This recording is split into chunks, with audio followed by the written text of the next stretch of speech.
গণতন্ত্র প্রেমী মানুষকে ধন্যবাদ জানাই। সাথে সাথে ধন্যবাদ জানাই রাজ্যের তৃতীয়বার যিনি মুখ্যমন্ত্রী হয়েছেন মমতা ব্যানার্জিকে। মানুষের রায়কে ধন্যবাদ জানিয়ে মানুষ তেনাকে পছন্দ করেছেন।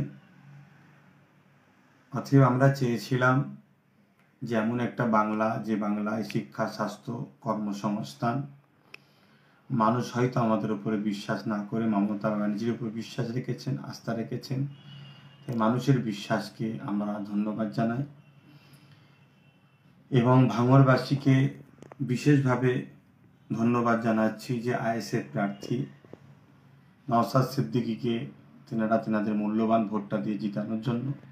পাশাপাশি সংযুক্ত মোর্চার প্রত্যেকটা প্রার্থীকে যেখানে যেভাবে ভোট দিয়েছেন প্রত্যেকটা ভোটারকে আমি ধন্যবাদ জানাচ্ছি। এর পাশাপাশি অত্যন্ত দুঃখের সাথে আমি যেটা বলতে চাইছি, ভোট পরবর্তী রাজ্যের বিভিন্ন জায়গায় যে হিংসা চলছে, হিংসাটা অত্যন্ত দুঃখজনক। গণতন্ত্রের উৎসবে মানুষ নেমেছিল, সেই উৎসবে হার জিত থাকবে। আমরা হেরেছি, টিএমসি জিতেছে। স্বাভাবিক, টিএমসি পার্টিকে মানুষ পছন্দ করেছে। তাই টিএমসি পার্টির প্রত্যেকটা কর্মীদেরকেও আমি ধন্যবাদ জানাচ্ছি যে আপনাদেরকে মানুষ পছন্দ করেছে। নিশ্চয়ই আপনাদের কর্মকাণ্ড তেনাদের ভালো লেগেছে, তাই আপনাদেরও ধন্যবাদ। কিন্তু ভোট পরবর্তীতে যে হিংসাটা চলছে এটা অত্যন্ত দুঃখজনক। গণতন্ত্রের উৎসবকে মানুষ আতঙ্কের উৎসবে পরিণত হয়ে যাচ্ছে। আজকে বিভিন্ন জায়গায় জিসিপি দিয়ে ঘর ভাঙা হচ্ছে এবং এই মারপিট হতে হতে দেগঙ্গার বিধানসভাতে কদমগাছিতে হাসানুজ্জামান বলে একজন আইএসএফ এর সমর্থক, তাকে অস্ত্র দিয়ে কুপিয়ে তাকে হত্যা করা হয়েছে নৃশংসভাবে। অত্যন্ত দুঃখজনক। এটা গণতন্ত্রের উৎসবে তার অংশগ্রহণ নেওয়ার জন্য তাকে আজকে মৃত্যুর করে চলে যেতে হলো। পাশাপাশি ভাঙড়ে নারায়ণপুর অঞ্চলে গাজী হাকিবুল মৃত্যুর সঙ্গে লড়ছে এই গণতন্ত্রের উৎসবে সে অংশগ্রহণ করেছিল বলে।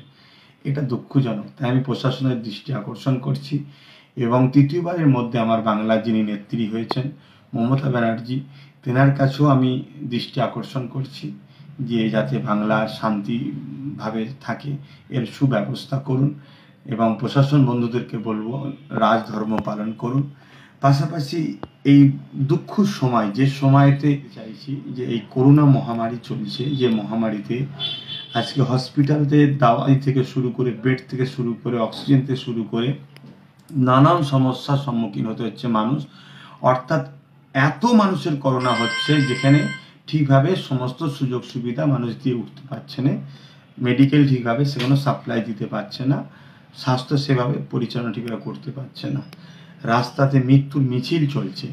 এরকম একটা সময়ে যেভাবে আজকে বাংলা জুড়ে গণতন্ত্র উৎসবের রেজাল্টের বাইর হওয়ার পরে যে প্রতিহিংসা চলছে, আমার বড় ভয় হচ্ছে মানুষ যদি এই প্রতিহিংসা অব্যাহত থাকেন, মানুষ নিজের যান বাঁচাবার জন্যে, তাহলে হয়তো সেই আন্দোলনের রাস্তা যদি বেছে নেয়, তারা যদি রোডে নেমে পড়ে, গণমিছিলে নেমে পড়ে, প্রতিরোধের গণতান্ত্রিক প্রক্রিয়া আন্দোলনে নেমে পড়ে, আমি আশঙ্কা বোধ করছি, ভয় হচ্ছে, তাহলে এই করোনা মহামারী আরও ভয়ানক রূপ ধারণ করবে, যেটা আমার বাংলার জন্য, আমার দেশের জন্য বড় ক্ষতি হবে।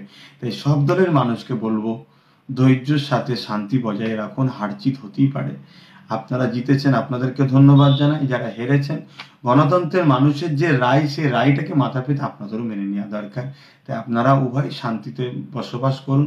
সবাই তো আমরা দেশবাসী, সবাই তো আমরা পশ্চিমবাংলার নাগরিক, ভাই ভাই। একে অপরকে হিংসার সাথে মারপিট করা এটা গণতন্ত্রের উৎসবের বেখিলাফ। তাই আমি অনুরোধ করব আবার একবার প্রশাসন বন্ধুদের কাছে এবং রাজ্য সরকারের দৃষ্টি আকর্ষণ করব যে আপনাকে মানুষ বেছে নিয়েছে বাংলায় শান্তি বজায় রাখার জন্য। আপনার যেটা করা কর্তব্য সেটা আপনি করবেন, অবশ্যই করবেন আশা রাখছি। এবং প্রশাসন বন্ধুদের বলবো রাজধর্ম পালন করুন। সবাইকে আবার বলি শান্তি বজায়